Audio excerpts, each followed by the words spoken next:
Do you want to know how much I've earned as a TikTok affiliate with 200 followers only?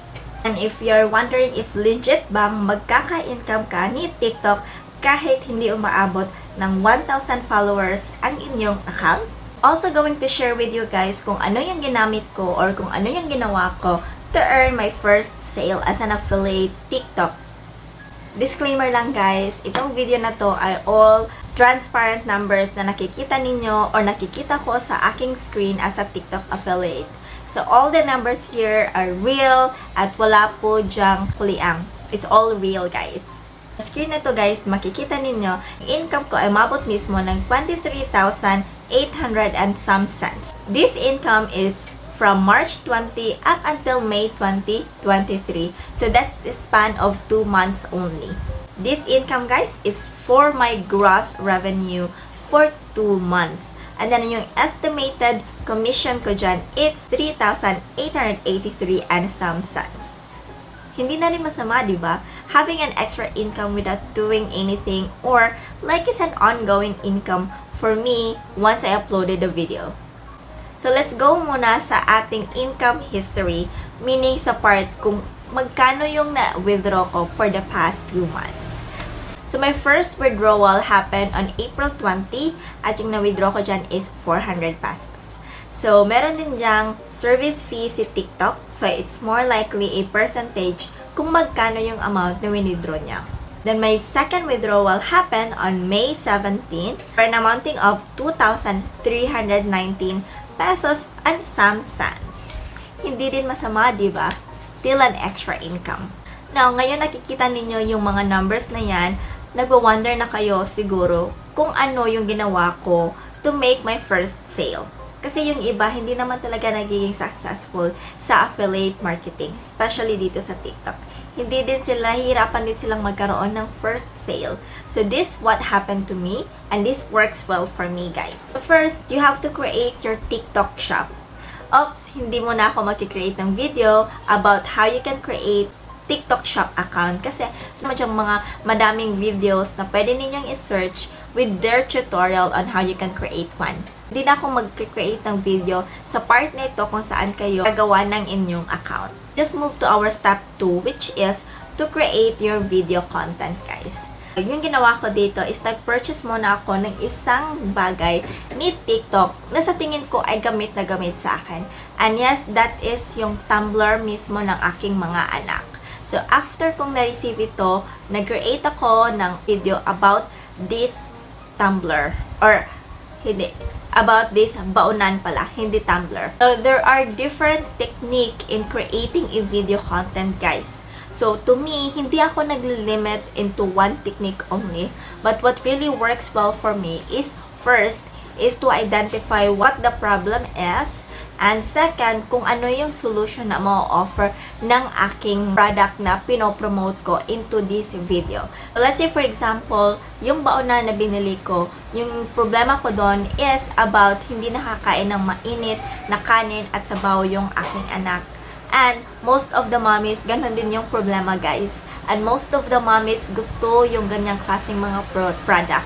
First, yung ginawa ko guys, identify muna ako kung ano yung problem na relatable to me and ano yung naging solution ng product na to na talagang naging relatable din to me. Yung gusto ng audience guys is yung real feedback. Nakikita nila yung katotohanan. Kaya siguro nag-work yung aking first video at nag-work ito into making my first sale. Not all the time nakakabenta ka talaga. To me, hindi ako naglilimit din into creating one video for a certain product. First, yung video na ginawa ko is unboxing. Second is identifying na naman yung problem. Then third is still showcasing kung ano yung feature ng product na to. So it's like I'm repurposing one video but with different type of content, with different type of information with that video guys. So I'll try to shoot 1 time, I'll try to shoot 2 times with the product. I'm still trying to figure out how can I come up with a different video, with a different information and content para sa mga audience na gustong makakita ng product na to at kung bakit, ano ang rason kung bakit kailangan nila itong bilhin. So, do not limit guys into one video. Kasi to me talaga nag-work yung nag-try ako ng first, second, third, fourth, and fifth. So, every time na makakapag-come up naman ako ng idea into ano bang pwede kong i-content ng video na to, or ano yung content na pwede kong ilagay or information ilagay sa video na to. So, ganun pa rin.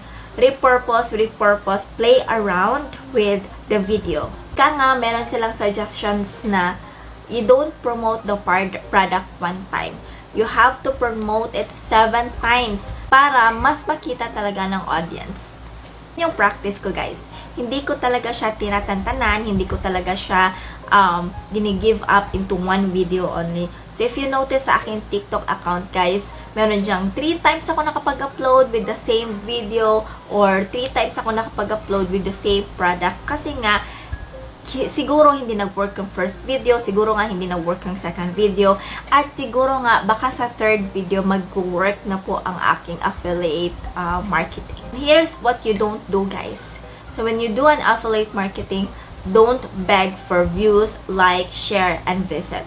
Kasi it sounded like nagpapasang-awa na po tayo. And it really doesn't feel right. To me kasi naawa ko sa inyo, sa mga nagko-comment sa aking video na please paki-visit.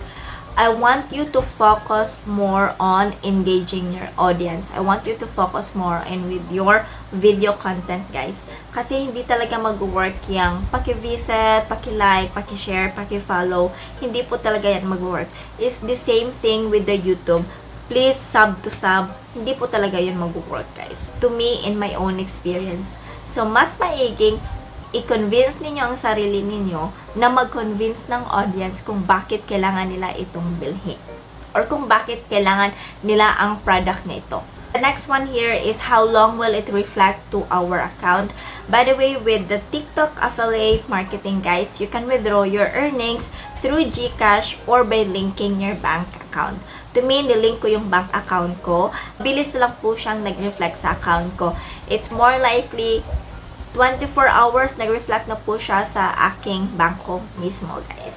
So, hindi ko din alam kung madali din ba ito sa GCash. But to me, yung bangko ko mismo yung ginamit ko. And it was really very fast, guys. It really works. I hope na naging informative ang ating video for today. And if you think so, please click the like button kasi it will boost my YouTube algorithm, guys. And it will help me more to reach audience like you. So, if you feel na meron na kayong mga friends, relatives, family members na kailangan ng video na to, please don't hesitate to share. And follow my channel, follow my TikTok account, and I'll see you on our next video, guys. Bye!